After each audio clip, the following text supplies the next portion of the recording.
नमस्कार भावांनो बहिणीनो. असला गारवा पडलाय. हा बघ हे येडपाटाला काही कळत आहे का?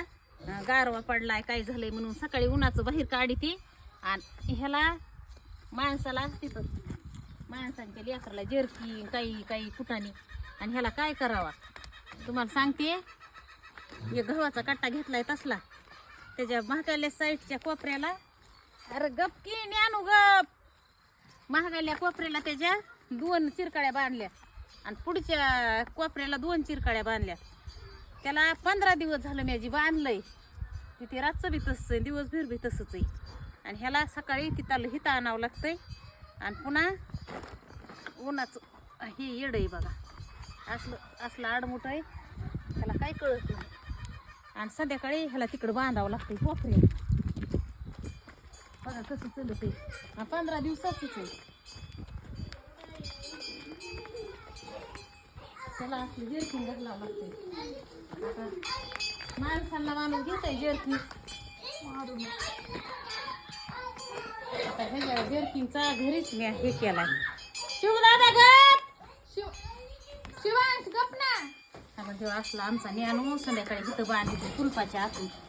कुत्रे काही भी वाटतं आणि त्याची मम्मी तिथं बांधतो आणि ह्यांना संध्याकाळी ह्यांना कुलूप लावून घ्यावं लागते.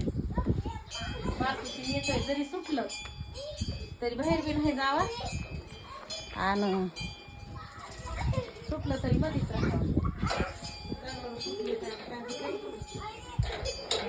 कुलूप लावून घ्यायचं म्हणजे आपलं दहान हे खाटणं मधल्या मध्येच राहते.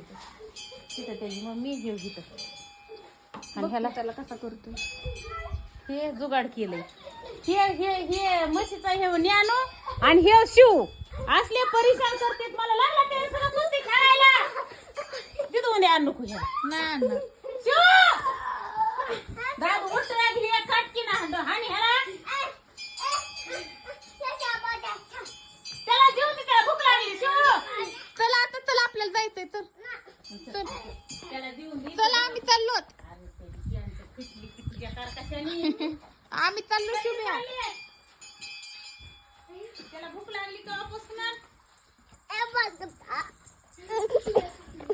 असले नाटक मराठी तर मार लक्षात नाही का? अरे अरे शिव दाजी दाजी काय हलत चालली दादू दाजी इकडे गवारीला कुस्त्या कवा झाल्या असेच झाले.